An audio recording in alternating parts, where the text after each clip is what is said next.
Neste novo milênio, as pressões sobre os sistemas de saúde aumentam a cada ano. O número de pacientes, principalmente idosos, cresce sem parar. E é um desafio atender às necessidades deles com os recursos disponíveis. Também, cada vez mais, defende-se o conceito de se permitir ao paciente ter um papel mais ativo na escolha do seu tratamento. Isso afeta em especial uma parte do setor de saúde. Cada vez mais, os médicos se preocupam com a necessidade de reavaliar seu enfoque sobre as transfusões de sangue. Hoje, pelo menos 80% dos pacientes dão total preferência a não receber transfusões de sangue. Manchetes comprovam isso. Tanto médicos quanto pacientes se preocupam com complicações nas transfusões, estoques de sangue reduzidos e a segurança dessa substância. Um exemplo. A Organização Mundial da Saúde calcula que em todo o mundo, transfusões e práticas de injeção inseguras causem uns 5 milhões de infecções pelo vírus da hepatite C a cada ano. Os esforços dos sistemas nacionais de saúde para aumentar a segurança dos estoques de sangue fizeram com que o preço dele disparasse. Há 2 anos, cada unidade transfundida nos custava 63 euros. Agora, 142. Os custos aumentam mais ao tratar os efeitos colaterais ligados às transfusões. Esses custos indiretos e posteriores são enormes e, sem dúvida, aumentam consideravelmente o custo da unidade de sangue. Também é preciso pagar indenizações de bilhões de euros ou dólares a pessoas que receberam sangue contaminado e às suas famílias. Ao passo que a sociedade se vê confrontada com os riscos e os custos das transfusões, surge a questão: há um enfoque melhor? Será que tratamentos alternativos à transfusão atendem às necessidades e aos direitos do paciente? Os professores Earnshaw e Hetzer, além de outros clínicos, se dispuseram a atender aos pedidos de pacientes e de pais de menores. Veja 3 exemplos de cirurgias complexas feitas sem transfusão. Cirurgias de coração aberto sempre são desafiadoras. Em Berlim, o professor Roland Hetzer explica por que teve de operar o coração de uma menina de 10 meses. Essa criança tem um defeito cardíaco congênito relativamente raro. Há uma comunicação direta entre o ventrículo esquerdo e o átrio direito, o que cria um fluxo contínuo anormal entre o lado esquerdo e o direito do coração.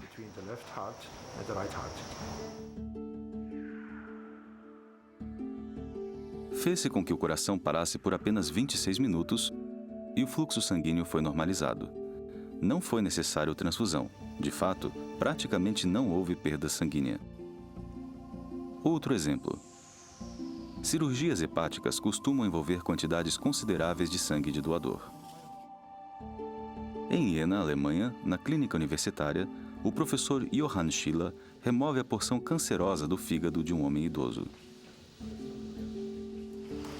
Qual a perda sanguínea? 250 cc's. Não foi aplicado sangue e 18 horas depois, o paciente estava conversando com o médico na UTI.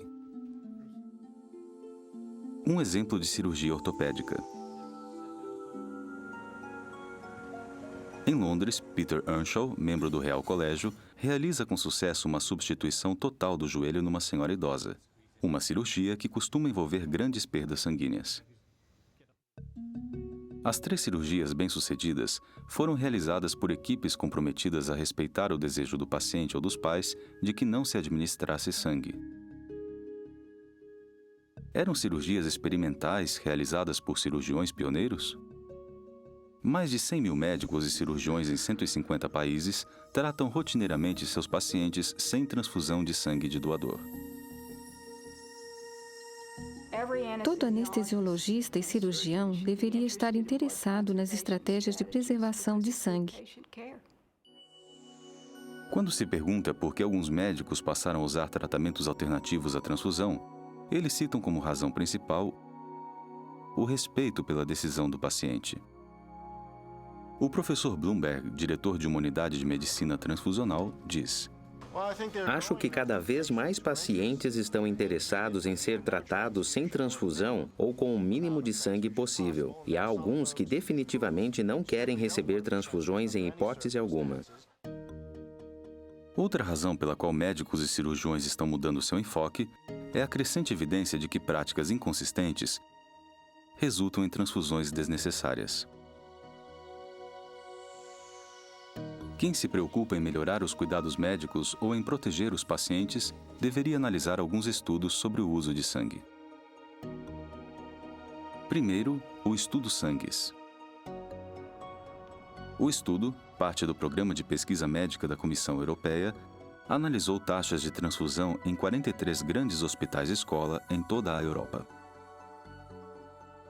As conclusões do estudo Sangues são impressionantes.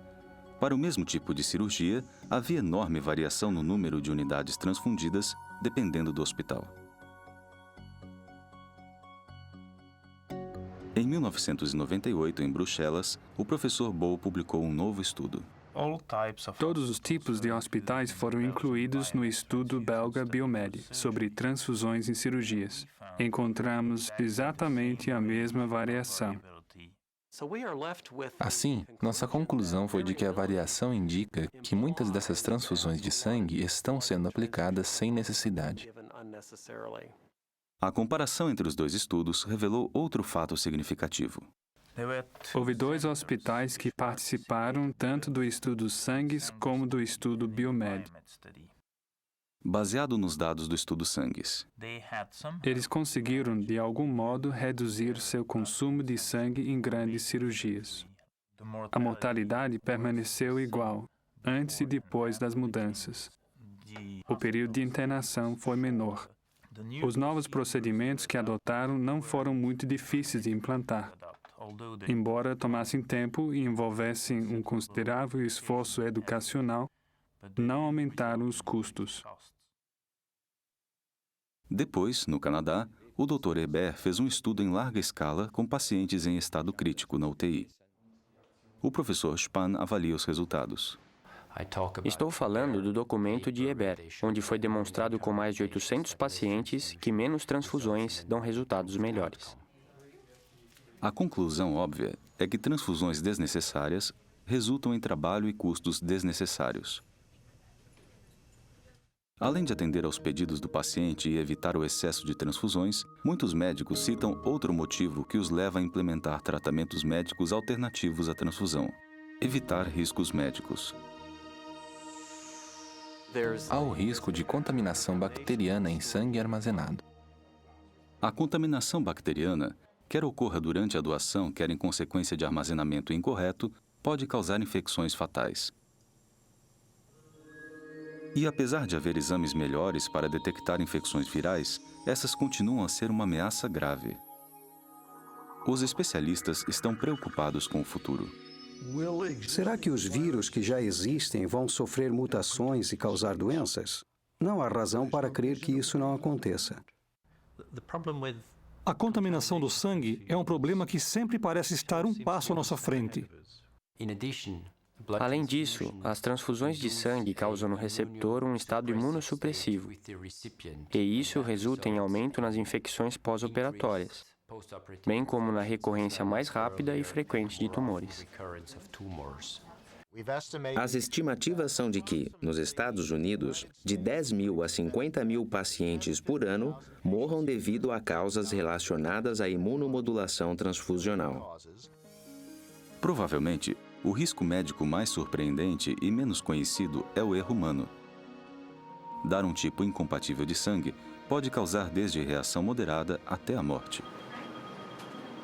O professor Spence, diretor de educação cirúrgica, reconhece: confundir os tipos de sangue pode causar um desastre. Pacientes já morreram e ainda morrem por causa disso. De fato, estudos indicam que o erro humano causa até metade de todas as mortes provocadas por transfusões. Em vista desses fatos, decisão do paciente, transfusões desnecessárias, riscos médicos, além de estoques de sangue cada vez menores e custo do sangue cada vez maior, o professor Van der Linden resume a conclusão de muitos especialistas.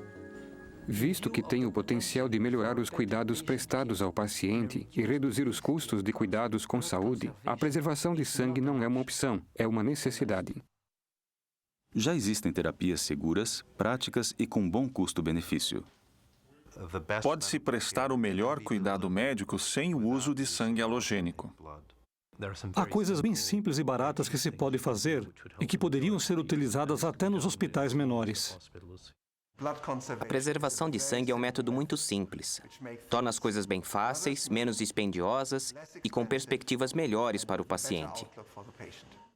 As técnicas alternativas à transfusão, usadas por essas equipes cirúrgicas, podem ser agrupadas sob 3 princípios ou pilares básicos. O primeiro é tolerância à anemia. Os glóbulos vermelhos transportam o oxigênio vital ao corpo. O paciente anêmico tem um número pequeno de glóbulos vermelhos em relação ao volume sanguíneo. Se a pessoa sofrer grande perda sanguínea em uma cirurgia ou acidente, o corpo pode tolerar a anemia relativamente bem. O professor Moore, pioneiro em cirurgias em casos de traumatismo, diz: Estudos demonstraram que as pessoas podem tolerar níveis de hemoglobina bem mais baixos do que eram considerados seguros. A comunidade médica está começando a se dar conta de que é viável para os pacientes tolerar uma anemia significativa. Mas a anemia só é tolerável quando o corpo tem um volume circulatório suficiente para funcionar. Sabemos também que, em caso de anemia, podemos compensar com volume, porque esse é o componente crítico para manter a pressão sanguínea. Visto que cada vez mais estão disponíveis expansores de volume baratos, aos poucos os médicos estão abandonando a regra arbitrária, de 1942, de que um nível 10 de hemoglobina era o limiar para a transfusão, ou o ponto mais baixo aceitável. O professor Earnshaw explica o primeiro passo que deu ao implementar um programa de alternativas à transfusão. Reduzi pela metade nossa taxa de transfusões simplesmente dizendo: poderíamos baixar o nosso limiar de 10 para 8 e controlar um pouco mais as decisões? Isso foi bem fácil, não custou nada. Implementar só o primeiro pilar já eliminaria milhões de transfusões com uma economia de bilhões de dólares por ano. O segundo princípio importante entre as estratégias alternativas à transfusão envolve estimular o corpo a produzir glóbulos vermelhos. Isso é importante para o paciente anêmico antes da cirurgia e pode apressar a recuperação depois de uma grande perda sanguínea. Estudos sob a orientação do professor Albert Hook demonstraram que suplementos suficientes de ferro podem praticamente normalizar o hematócrito e a um custo relativamente baixo. Em alguns casos, pode-se usar eritropoetina, um medicamento criado por engenharia genética, também conhecido como EPO. O professor Mercuriali explica. Com o estímulo da eritropoetina, há uma aceleração na produção de novos glóbulos vermelhos.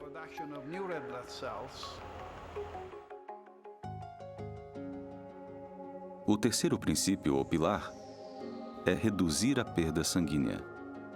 A técnica mais importante para controlar a hemorragia é evitá-la. A cirurgia meticulosa é prática e tem bom custo-benefício. Pode-se usar uma variedade de instrumentos. Por exemplo, dispositivos de eletrocautério permitem que o cirurgião corte rápido e cauterize os vasos sanguíneos imediatamente. Há remédios que podem reduzir a hemorragia. Alguns são aplicados no ponto onde há sangramento. Aqui, um tampão de cola de fibrina impede o sangramento depois de se dissecar um fígado. O professor Baron comenta o custo-benefício desses instrumentos. A diminuição da hemorragia intraoperatória e o decréscimo no uso de produtos de sangue compensam os custos do medicamento. Outra técnica para diminuir a perda em casos de grande hemorragia é recuperar o sangue do próprio paciente. Já é possível recuperar até 50% do sangue que se perderia. Essa técnica atende às necessidades éticas de muitos que recusam transfusões de sangue de doador. Algumas testemunhas de Jeová permitem o uso de recuperação intraoperatória de células. Existem máquinas projetadas para crianças pequenas. A recuperação intraoperatória de células é uma técnica muito importante, porque o paciente não perde o sangue perdido pelo cirurgião. Estão disponíveis muitas outras estratégias benéficas. Todas ajudam a evitar os riscos e os custos para a sociedade de milhões de transfusões. Para ilustrar o impacto de uma boa combinação de técnicas, veja a tarefa com que se confrontava a equipe médica que tratava de Luana, de 4 anos, em Modena, Itália. Ela nasceu com um grave defeito cardíaco. A equipe do professor Mattiletti, chefe de cirurgia cardiovascular, teve de realizar uma série de cirurgias complexas. Conforme solicitado pelos pais de Luana, a primeira cirurgia foi feita com sucesso, sem transfusão. A segunda cirurgia também tinha disponível pessoal habilitado e equipamento necessário, incluindo uma máquina de recuperação intraoperatória. A cirurgia, usando eletrocautério, levou 2 horas e Luana perdeu só 100 mililitros de sangue. Os pais ficaram felizes e a equipe médica satisfeita com o resultado. Fizemos a cirurgia sem usar transfusão de sangue, e é assim que procuramos tratar todas as crianças que chegam até nós. Acho que todos esses bebês merecem ser tratados sem transfusão de sangue, e assim não correr os riscos decorrentes dela. Outra evidência da eficácia de cirurgias cardíacas sem transfusões é dada pelo Dr. Rosengar. Quando analisamos 50 pacientes testemunhas e 100 pacientes da população em geral, descobrimos que o tempo de internação e o custo foram menores com o uso de nossa estratégia de preservação de sangue. Muitos clínicos diriam que, em algumas situações, é imprescindível o uso de sangue. Qual é o ponto de vista dos que têm experiência em usar alternativas em emergências em que o paciente corre risco de morrer? Primeiro, a opinião de um anestesiologista. O primeiro procedimento deve ser estancar a hemorragia, seja por meio cirúrgico ou outro. É importante agir rapidamente e ter em mente que há outros tratamentos disponíveis, mesmo em casos de traumatismo. Agora, a opinião de um cirurgião. Sempre deixe o equipamento de recuperação intraoperatória preparado ao tratar de trauma e perda significativa de sangue. Num dos principais centros de atendimento a traumatismos dos Estados Unidos, o professor Kohn menciona o seguinte sobre pacientes que rejeitam sangue de doador. Todo ano, recebemos aqui mais de 3.000 pacientes testemunhas de Jeová que se submetem entre 250 a 275 grandes cirurgias. Notamos que, entre eles, não há aumento no período de internação ou na mortalidade. Esses índices são até um pouco mais baixos. Com base nisso, muitos médicos concluem que, no geral, os tratamentos alternativos à transfusão têm bom custo-benefício. O interessante sobre as alternativas à transfusão é que as mais eficazes, em geral, são as mais baratas. O sangue é um produto caro. Desde que começamos a usar novas técnicas, reduzimos em 70% nossa conta de transfusões no programa de transplante de fígado. Equivale a centenas de milhares de libras por ano. Bem mais do que o custo dos remédios, terapias e métodos que usamos para reduzir a perda sanguínea. É preciso mais dedicação do que recursos técnicos. Obtiveram-se resultados similares sem o uso de equipamento caro. O tratamento alternativo tem outro benefício, além de poupar dinheiro e atender às necessidades físicas do paciente: o benefício ético. Esse honra a liberdade de decisão de o paciente aceitar ou rejeitar determinado tratamento. Um dos princípios fundamentais da boa prática médica é levar em conta os desejos do paciente. O professor Harding, que ensina ética a estudantes de medicina e direito, diz: Hoje, diríamos que o dever ético de não prejudicar, de buscar o melhor resultado possível para o paciente, está ligado a outro dever, o de respeitar a autonomia do paciente, seus conceitos e suas decisões. Sheila McLean, professora de Direito e Ética na Medicina da Universidade de Glasgow, diz: Os médicos têm a obrigação, tanto em sentido legal quanto ético, de respeitar as escolhas do paciente. Sobre o conceito jurídico chamado direitos do paciente, o professor Guiot, do Instituto de Direito de Saúde da Universidade de Neuchâtel, diz: Acho que o elemento fundamental dos direitos do paciente é o direito à autodeterminação. Isto é, o direito que todo paciente tem de decidir o que será feito com o próprio corpo. Os pacientes têm o direito de serem informados de que há alternativas e também de quais são os possíveis riscos e as vantagens associadas a elas. Com respeito à evolução dos direitos do paciente, o professor Weissauer explica. Antes, o médico decidia como prosseguir e, portanto, assumia toda a responsabilidade. Com o tempo, o relacionamento foi mudando e está cada vez mais parecido com uma parceria. O médico e o paciente têm direitos plenos e idênticos. Reconhecer os direitos do paciente está de acordo com a Declaração Universal dos Direitos Humanos da ONU. Essas questões se tornaram tão importantes que, em 1997, o Conselho da Europa formulou a Convenção sobre os Direitos do Homem e a Biomedicina. O artigo 5 proclama: uma intervenção cirúrgica só deve ser realizada depois de a pessoa envolvida ter dado consentimento voluntário e esclarecido. O princípio da escolha esclarecida diz que o paciente é quem decide aceitar ou recusar qualquer tipo de intervenção médica, como, por exemplo, uma transfusão de sangue. Tratando de um ponto delicado, o artigo 6 declara: deve-se levar em conta a opinião do menor como um fator cada vez mais determinante, em conformidade com sua idade ou grau de maturidade. Não restam dúvidas de que menores de idade, em sentido legal, podem e muitas vezes têm a capacidade de tomar decisões sobre seu próprio tratamento e sua própria saúde. Como a liberdade de escolha dos pacientes ou pais funciona na prática? Se o médico não consegue pensar em um meio de atender aos desejos do paciente quanto a alternativas à transfusão, ele deve tentar transferir o paciente para um de seus colegas ou para outra instituição ou centro de tratamento médico, onde sejam usadas alternativas. Mas o que se dá no caso de emergências, quando a vítima talvez não possa expressar suas convicções pessoais? Reconhece-se agora que as pessoas têm o direito de indicar antecipadamente escolhas de tratamento. Isso é feito na forma de documento escrito, em que o paciente declara que analisou determinadas situações e tomou uma posição clara para com a escolha de tratamento. Em uma emergência, deve-se sempre procurar, por exemplo, na carteira do paciente, se ele porta um documento com orientações antecipadas ou uma procuração. Respeitar os direitos do paciente traz benefícios médicos. Há evidência de que pacientes que se sentem envolvidos no próprio tratamento se recuperam mais rápido.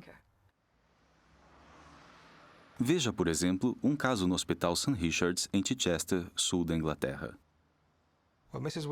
A senhora Whittington tinha artrite no quadril, em estado tão avançado que precisava de uma prótese total do quadril. Ela é testemunha de Jeová e, portanto, recusou transfusão de sangue. Bem, eu acredito de coração que a palavra de Deus proíbe aceitar sangue e devemos entender que ela é a verdade. O Sr. Ptell se dispôs a realizá-la sem sangue. O médico precisa prestar atenção às exigências dos pacientes, escutar o que eles têm a dizer e dar-lhes alternativas para uma escolha esclarecida. Na conversa entre médico e paciente, surgiu a questão da recuperação intraoperatória de células. Quando me explicaram melhor o funcionamento da máquina, eu disse que aceitava usá-la. A relação médico-paciente aqui é excelente. Temos uma metodologia aberta e um ótimo ambiente para o aprendizado. Qual foi o resultado desse enfoque cooperador? As estratégias que usamos intraoperatoriamente durante a cirurgia da Sra. Whittington foram hemostasia meticulosa, recuperação intraoperatória de sangue, bem como o uso de uma prótese de quadril cimentada. Ela me disse que ficou maravilhada com o resultado, com o alívio da dor. À medida que a população da Terra continuar a crescer e envelhecer, suas necessidades médicas serão um desafio cada vez maior para os sistemas de saúde. O tratamento com alternativas à transfusão oferece um rumo promissor. Um programa de preservação de sangue bem planejado significa não só uma diminuição do custo total para o paciente, mas também uma diminuição do custo para a sociedade. Embora todas as intervenções médicas apresentem riscos, os cuidados alternativos à transfusão atendem às necessidades e aos direitos do paciente. Prevejo que, no futuro, os pacientes esperarão que qualquer cirurgia necessária seja realizada sem transfusão de sangue. É importante dar ao paciente o direito de escolha, não só por respeito à sua autonomia, mas para promover tratamentos médicos de qualidade. Hoje, os vários passos para reduzir a necessidade de transfusão de sangue são bem conhecidos, bem testados e, sem dúvida, seguros. Pode ser praticado em qualquer instituição, em qualquer parte do mundo. Preservação de sangue é uma forma de medicina segura, eficaz e moderna. É a melhor maneira de tratar os pacientes e deveria ser o tratamento padrão.